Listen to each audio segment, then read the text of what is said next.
Una vez más, buenas noches. Eh, Vamos allí entonces a Hechos capítulo 6. Recuerdan nuestro bosquejo. Cristo asciende, el Espíritu Santo desciende y la iglesia se extiende. Vemos al Espíritu Santo obrando con poder. Como a modo de repaso, vemos que este libro, de hecho, es un libro histórico dentro del Nuevo Testamento.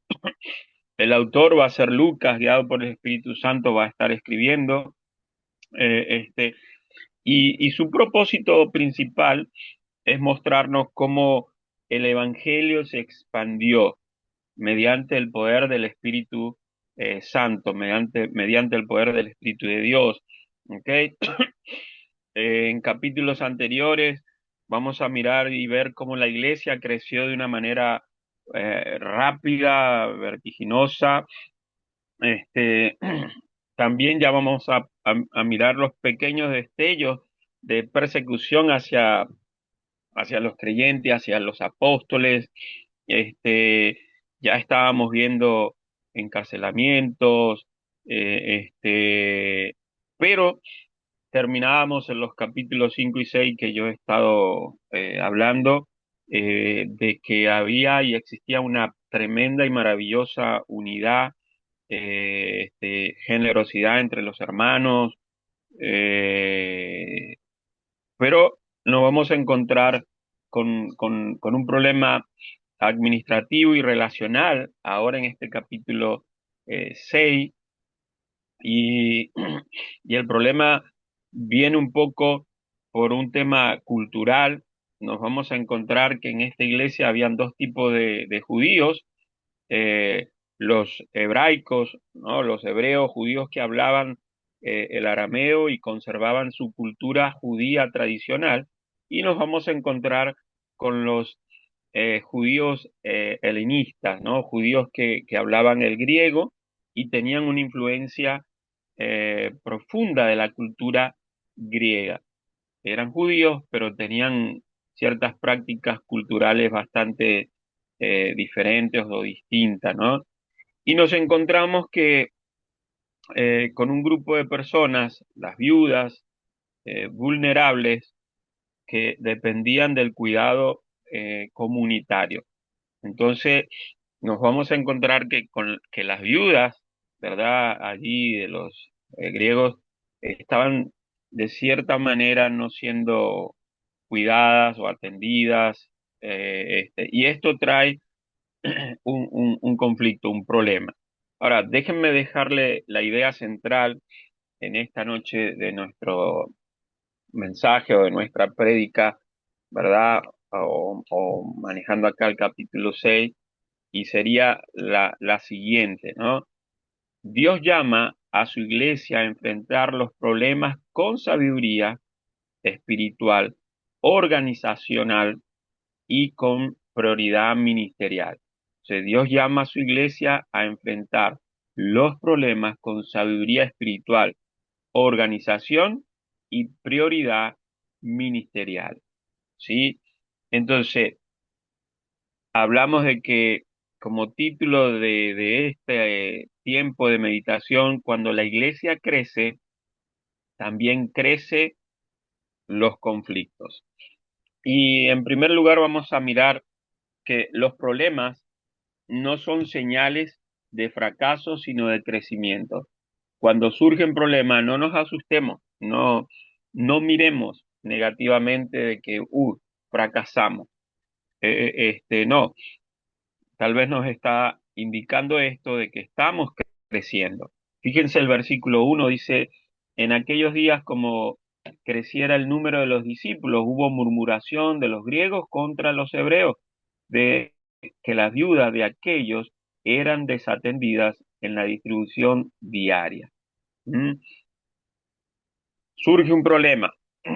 Hay una situación interesante. Mientras la iglesia crecía, hubo o cierta incomodidad, hubo murmuración, y era una queja silenciosa que se estaba manifestando y gestando, ¿ok? Un descontento interno que estaba trayendo como consecuencia división. Las viudas helenistas sentían que estaban siendo desatendidas en la distribución diaria de los alimentos, ¿no? Y no era necesariamente una discriminación, pero se sentían incómodas, estaban incómodas, no era una discriminación intencional, pero estaba pasando. El descuido era real, la iglesia había crecido tan rápido que la estructura ya no alcanzaba. Hablando con un hombre de negocio allí de Elkhart, Indiana, decía que muchas veces cuando una empresa crece muy rápidamente, se va a encontrar con un cuello de botella, ¿no?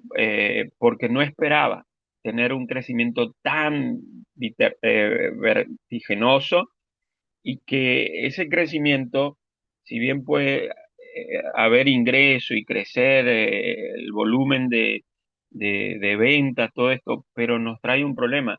No tenemos camiones para distribuir la mercadería, no tenemos, bueno, eh, es un problema. Y eso es lo que estaba pasando allí en la iglesia. Había un cuello de botella que estaba llevando a un punto de división a la iglesia. ¿Sí? Entonces, toda obra que crece va a enfrentar desafíos. Eh, este, y más personas significan necesidad. ¿Ok?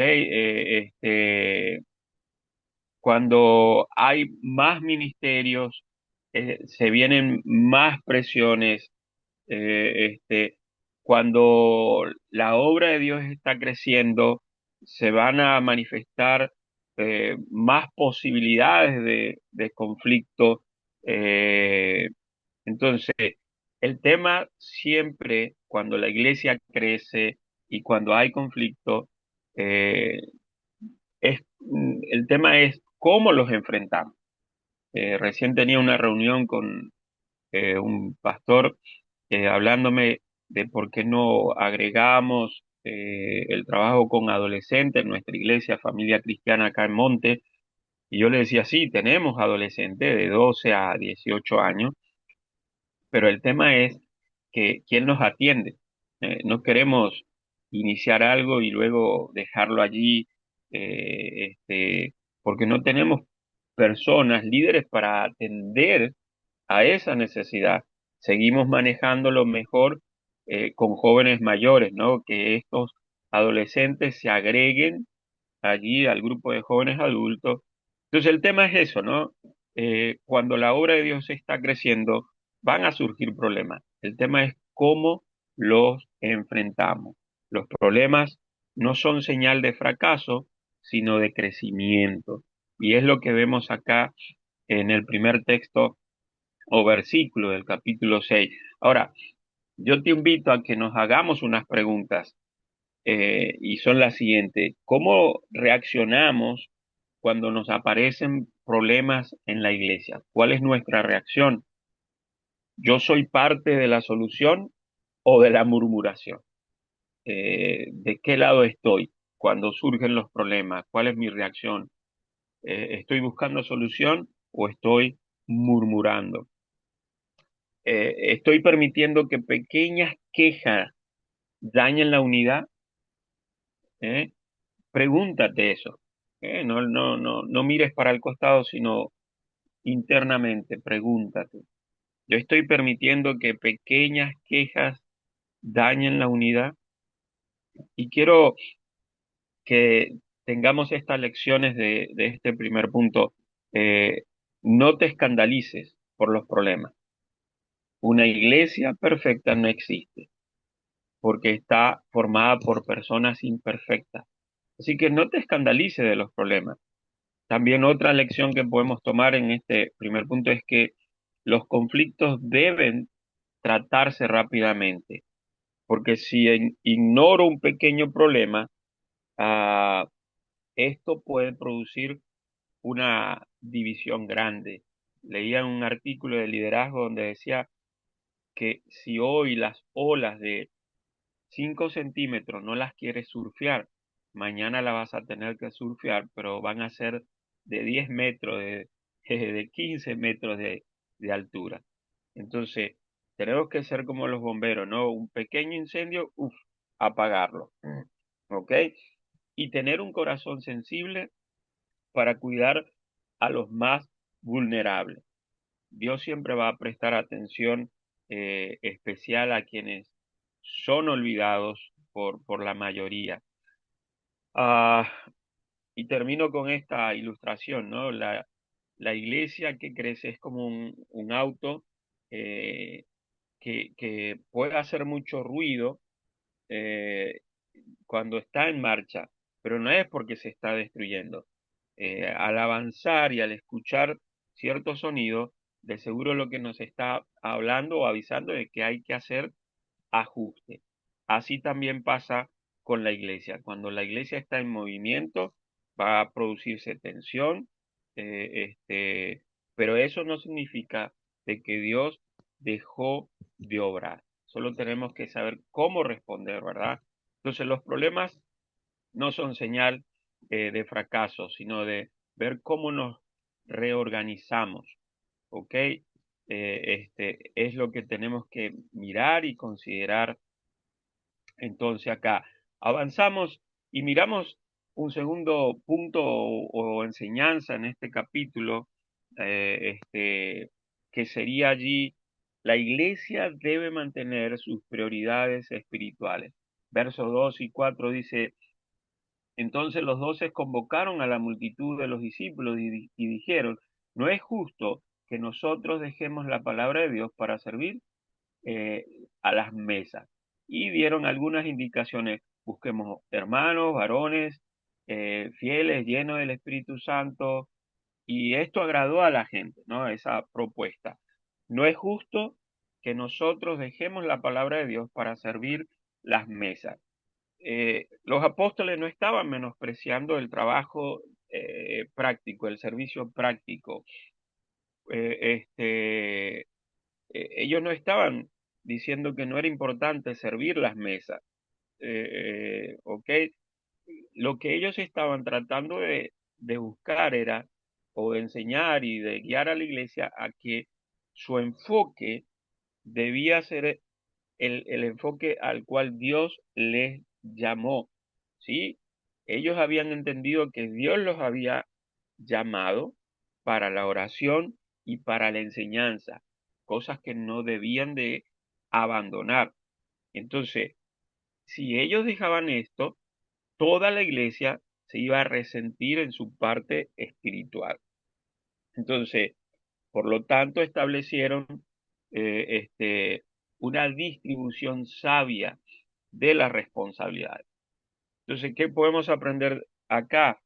Que una iglesia saludable entiende que todos los ministerios son importantes, pero no todos tienen la misma función.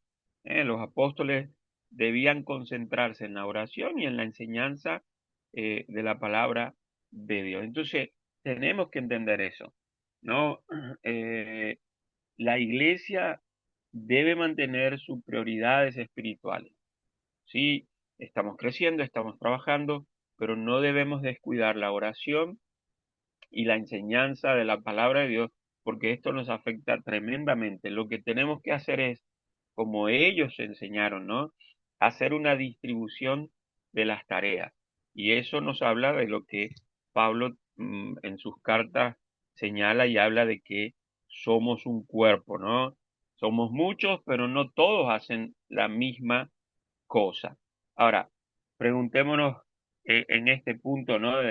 Hablando de que la iglesia debe mantener su prioridad espiritual para reflexionar, ¿qué cosas están robando mi enfoque espiritual?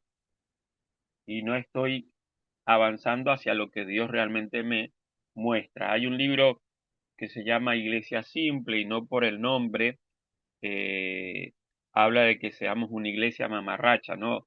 Lo que está hablando es que no nos compliquemos la vida, enfoquémonos dentro de la iglesia a lo que Dios nos llamó. Eh, en nuestra iglesia hay algo claro que queremos mantener, que hay muchas obras buenas para hacer, pero debemos de mantener la misión o visión que creemos a la cual Dios llamó a nuestra iglesia. A, no sé, trabajar con hombres de negocio es algo fantástico. Trabajar con los políticos y alcanzarlo es bueno. Eh, pero si no contribuye al enfoque de nuestra misión y visión, oremos para que Dios traiga a otras personas o para que otra iglesia que sí está enfocada en eso, lo tome. Agarrar y decir, bueno, Federico es bueno trabajando con políticos, listo, toma, mira, conocí a estos políticos, yo soy bueno trabajando con niños y me encarrilo en eso, ¿no? Entonces, ¿qué cosas están robando mi enfoque espiritual? Ah, ¿Estoy descuidando mi vida de oración por exceso de actividad? En su libro, este libro en la vida cristiana de Charles Riley decía, ¿no? Eh, Activismo no es sinónimo de espiritualidad. El estar con muchas cosas no significa de que seamos efectivos. Tenía un compañero, hicimos un ministerio de verano en el Pichitraful y pasaba todo el día laburando, trabajando, pero al final del día le pedían rendir cuenta y a la final el encargado se encontraba de que no había hecho nada y él le decía, pero tú eres un vago, que no, no, y vivía trabajando, pero el punto era que le pedían reparar un ventilador, estaba allí reparando el ventilador, venían y le decían, repara la chimenea, se iba a reparar la chimenea y no terminaba el ventilador y acortando la historia, pasaba todo el día así. ¿No? Entonces, el tener exceso de actividad no significa de que seamos efectivos y lo que señalaba en la pregunta no, no, nos lleva a descuidar lo más importante, nuestra vida de oración. Y algo interesante en esta otra pregunta, en este punto de que si la iglesia debe mantener sus prioridades espirituales, preguntarme, ¿yo estoy sirviendo donde Dios me llamó? ¿Estoy en el lugar en donde Dios me llamó? ¿Eh? Entonces, reflexiona, pregúntate eso. Cosas que podemos llevar de este segundo punto es que la oración nunca debe ser secundaria en nuestra vida. Una iglesia sin oración pierde el poder espiritual. Esa es la fuente de nuestro poder, es nuestra conexión con Dios, el hablar con Él. La palabra de Dios debe permanecer en el centro de nuestra congregación. Programas sin la palabra de Dios producen emoción temporal, pero no transformación. Eh, Podemos tener ministerios y programas fantásticos, movidos, pero si no hay la enseñanza de la palabra de Dios, las vidas no van a ser transformadas. Debemos de aprender a delegar y entender que no todo debe caer o recaer sobre una sola persona. Es lo que tenemos que entender para mantener el enfoque en lo que es prioridad, la vida espiritual. En un hospital hay médicos, enfermeras y personal administrativo, pero ellos no hacen todo, cada uno hace su papel. El médico opera, ¿verdad? La enfermera cuida al paciente y el personal administrativo ordena. Y así funciona el cuerpo de Cristo, ¿sí? Entonces, hablamos en primer lugar que los problemas no tienen que asustarnos, ¿verdad? No son señales de fracaso, sino de crecimiento. Debemos de mantener nuestra prioridad espiritual y avanzando, miramos en este capítulo 6 otra gran lección y es que Dios usa a personas llenas del Espíritu para servir. Versículos 5 y 7 dice, agradó la propuesta a toda la multitud y eligieron a Esteban, varón lleno de fe y del Espíritu Santo, a Felipe, a Procoro, a Nicanor, a Timón, a Parmenas y a Nicolás, prosélito de Antioquía, a los cuales presentaron ante los apóstoles, quienes orando les impusieron las manos, y crecía la palabra del Señor y el número de los discípulos se multiplicaba grandemente en Jerusalén. También muchos de los sacerdotes obedecían a la fe. Entonces, en tercer lugar, vamos a mirar que Dios va a usar personas llenas del Espíritu para servir. Dice el texto: buscad pues, hermanos, de entre vosotros a 7 varones de buen testimonio, llenos del Espíritu Santo y de sabiduría. Interesante esto, ¿no? Que la exigencia y el requisito para servir no era principalmente habilidades técnicas. Los candidatos debían de tener un buen testimonio, estar lleno del Espíritu y lleno de sabiduría. ¿Ok? Y esto es interesante porque nos habla de que las tareas prácticas, ¿verdad? Manuales, eh, precisan y necesitan también de gente espiritual. Eh, este, no es que cualquier persona, sí, eh, ¿quién va a pegar la puerta allí o poner la ventana eh, o quién va a limpiar el local? Bueno, a que está ahí sin hacer nada. No, a veces erramos en nuestras congregaciones eh, colocando personas que no están haciendo nada. eh, eh, y hacemos un daño. Hay que buscar personas que sean espirituales para desarrollar y llevar adelante las tareas prácticas dentro de la iglesia.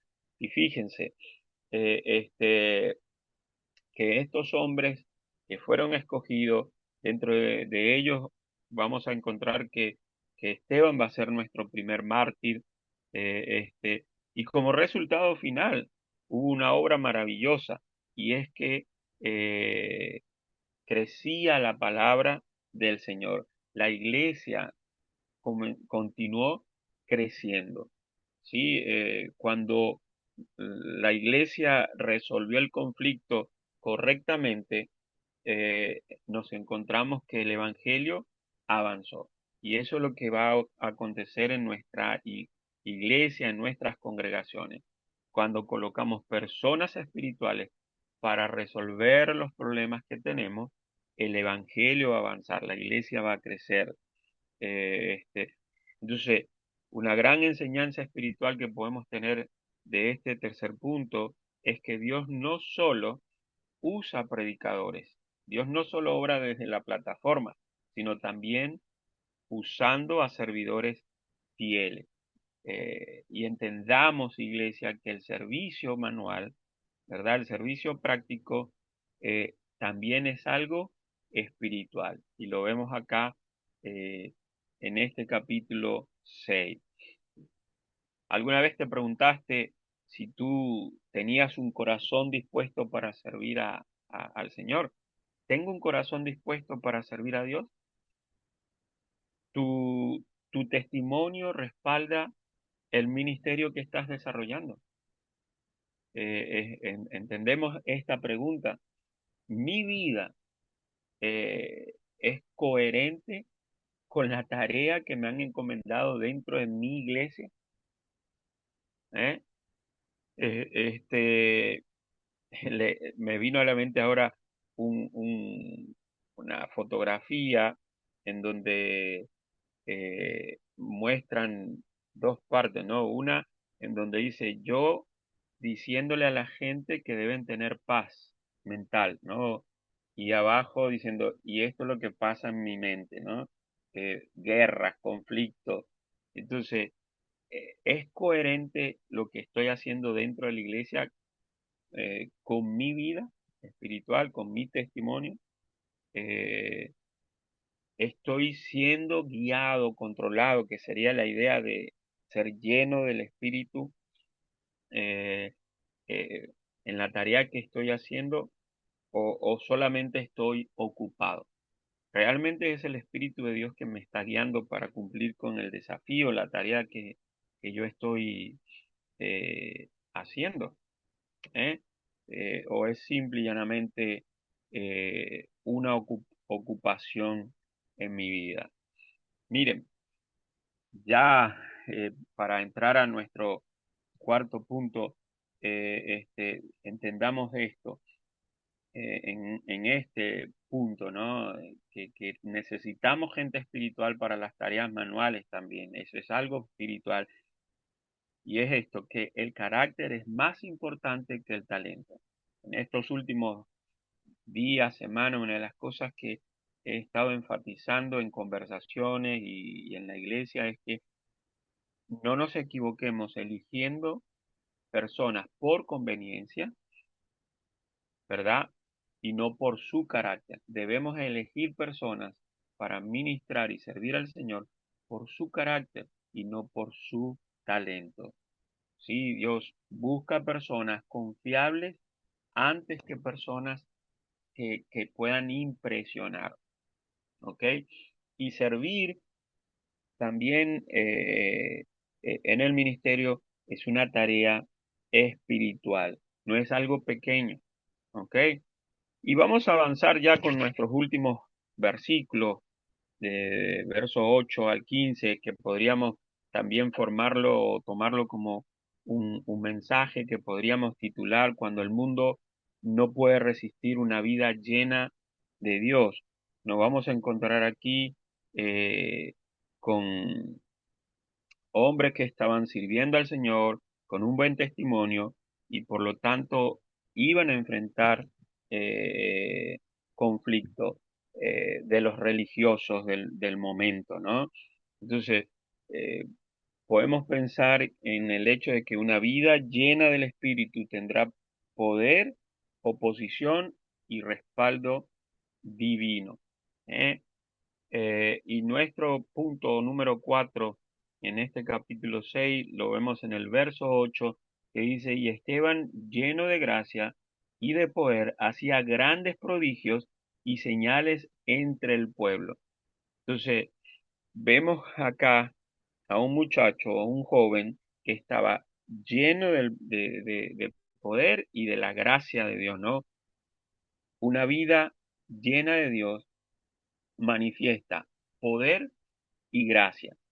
Y Esteban lleno de gracia y de poder. Cuando hablamos de que estaba lleno de gracia, la idea allí es que se habla que el favor visible de Dios estaba sobre su vida. ¿Ok? Dios le favorecía.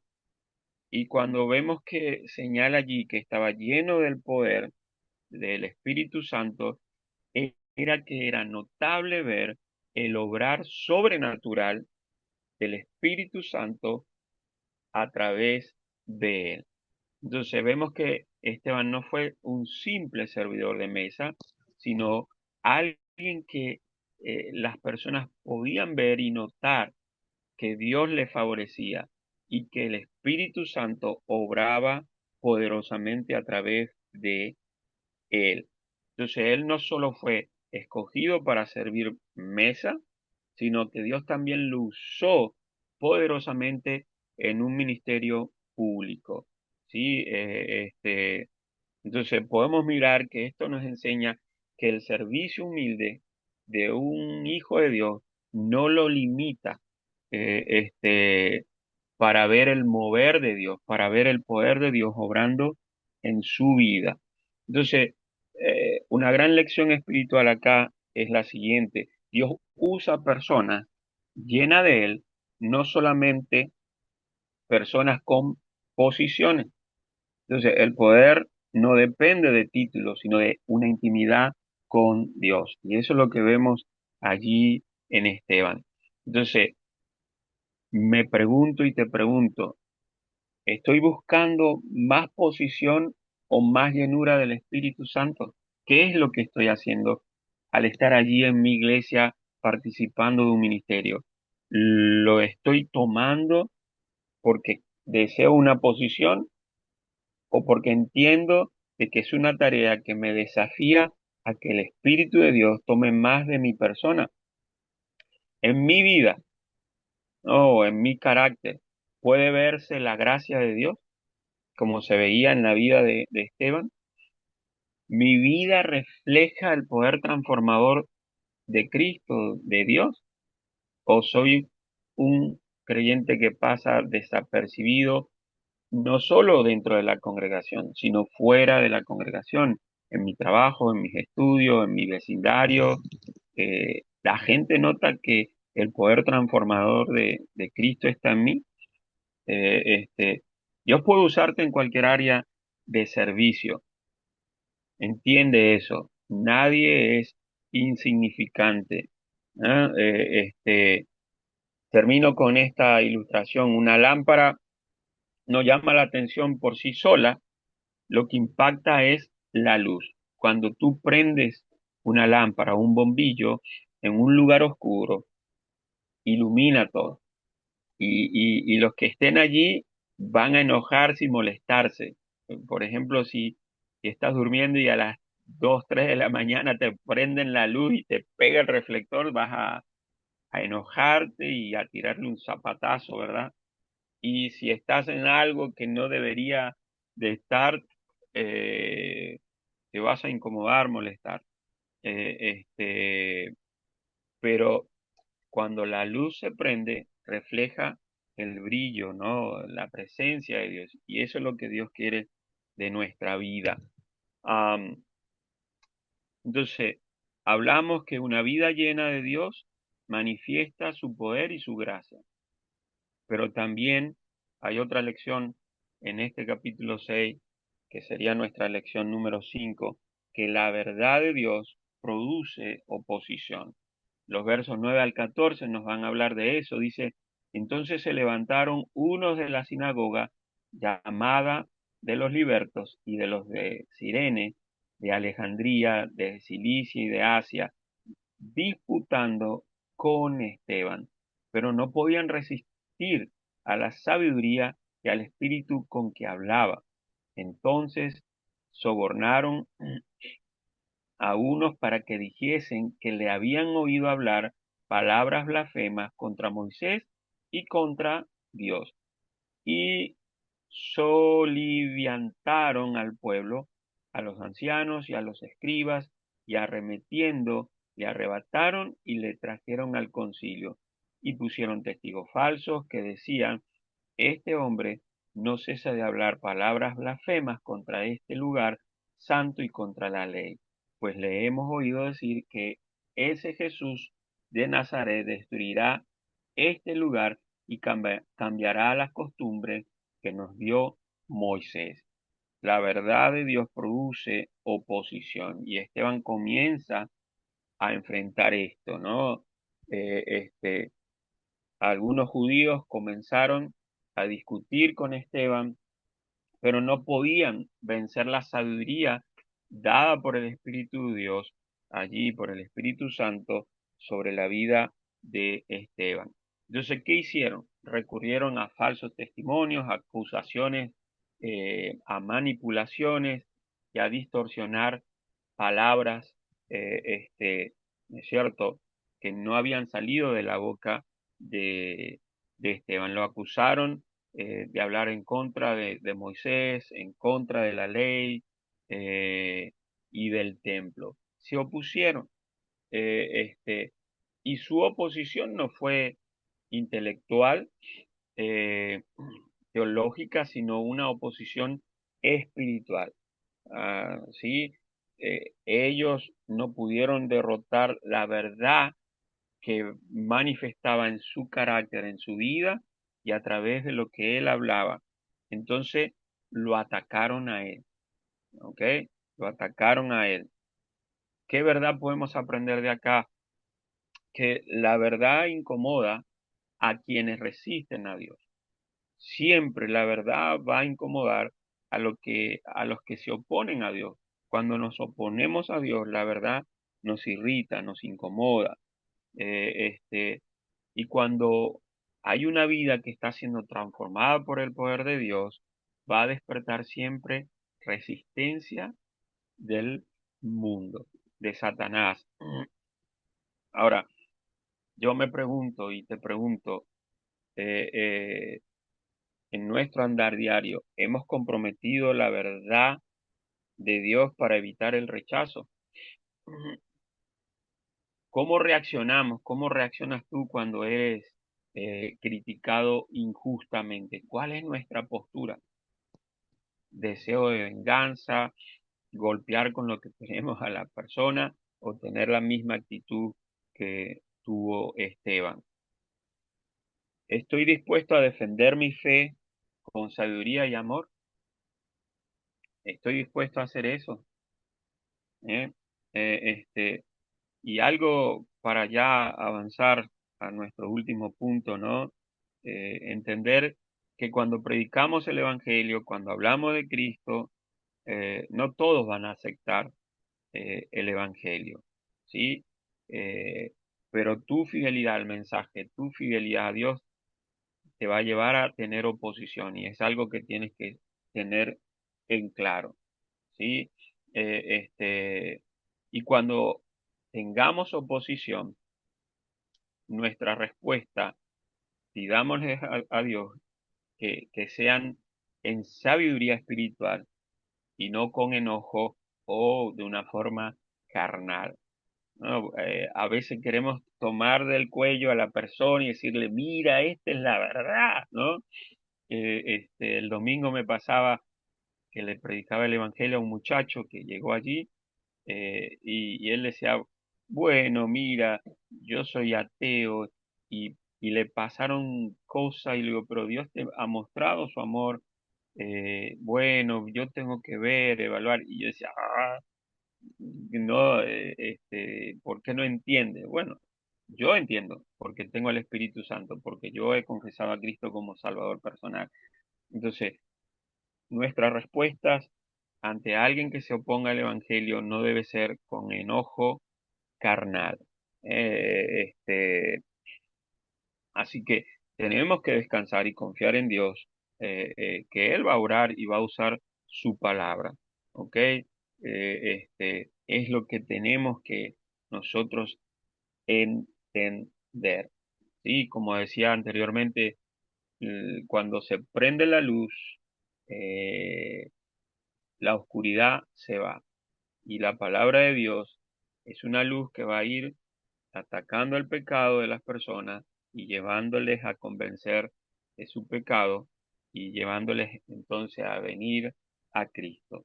Y quiero terminar eh, ya capítulo 6 hablando allí del versículo 5 acerca de esta gran lección. Dios sostiene a sus siervos en medio de la prueba. Dice el verso 15. Entonces todos los que estaban sentados en el concilio, al fijar los ojos en él, vieron su rostro como el rostro de un ángel. Eh, Esteban estaba allí enfrentando acusaciones, odio, pero miren lo que pasa. Su rostro refleja paz y gloria divina. No refleja enojo, amargura, frustración, tristeza, temor, sino lo que reflejó fue paz y gloria divina. Nos hace recordar allí ese acontecimiento donde Moisés, cuando descendió del monte, su rostro reflejaba la gloria de Dios, hablaba de que había estado en la presencia de Dios. Y eso es lo que estaba aconteciendo aquí. Y lo que se estaba mostrando era que aunque estaba teniendo un juicio injusto, el cielo mostraba la aprobación sobre su vida. Entonces la presencia de Dios nos sostiene en momentos difíciles. Es su presencia, es su cuidado. El mundo puede atacar nuestro cuerpo, pero no puede destruir la paz que Dios nos da. ¿Ah? Ah, Mi rostro refleja la paz de Dios en medio de las pruebas. ¿Qué es lo que la gente mira en mi rostro cuando estoy en medio de las pruebas, de las dificultades. Refleja la paz de Dios, refleja la gloria de Dios. ¿Qué ven otros en mi rostro y actitud cuando estoy atravesando dificultades? En medio de las luchas, de las pruebas, estoy permaneciendo cerca de Dios diariamente. ¿Eh? Y algo para llevarnos ya finalizando, tenemos que ver que la presencia de Dios cambia nuestro semblante. Cuando hemos estado en la presencia de Dios, nuestro rostro va a reflejar paz y va a demostrar que hemos estado en la presencia de Dios. ¿Sí? Eh, Saber también que Dios jamás va a abandonar a sus siervos fieles en medio de las pruebas. Y que en medio de las pruebas nuestras reacciones predican acerca de nuestra cercanía a Dios, nuestra dependencia a Dios. La gente está observando y viendo cómo es nuestra reacción cuando estamos bajo la presión. Debemos de entender que las pruebas logran en nosotros lo que sucede en el carbón cuando es puesto bajo fuerte presión, ¿no? Se transforma en un diamante y eso es lo que hacen las pruebas en nuestras vidas. Entonces, concluyendo, podemos mirar y ver que el libro de Hechos nos enseña que las pruebas son parte de ese proceso de Dios queriendo llevarnos a crecer, eh, que en medio de las pruebas, dificultades, la iglesia debe siempre mantener su enfoque, su prioridad espiritual y que Dios usa servidores llenos del Espíritu. Amén. Y que, bueno, el enemigo va a querer distraernos con conflictos internos, pero tenemos que apelar a la sabiduría dada por Dios para organizarnos y para mantenernos en unidad y de esta forma el Evangelio pueda avanzar y entender también que Dios va a usar a personas que estén llenas del Espíritu Santo.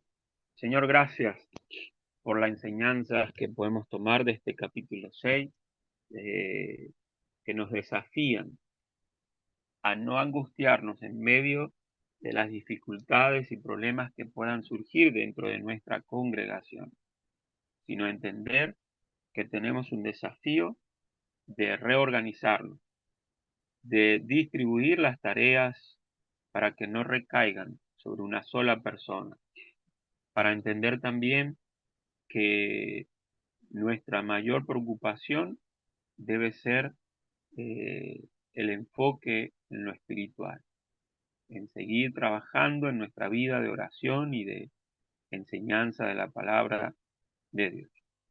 Y entender también que el estar siendo llenos del Espíritu Santo nos lleva a ser hombres y mujeres que en medio de las pruebas y de las luchas, el reflejo en nuestro rostro va a ser paz y que hemos estado y que estamos caminando de la mano del Señor. Sigue bendiciendo la iglesia allí en el Hogar El Alba, sigue usándoles para que el Evangelio de Cristo siga extendiéndose allí en ese lugar. En Cristo Jesús oramos. Amén.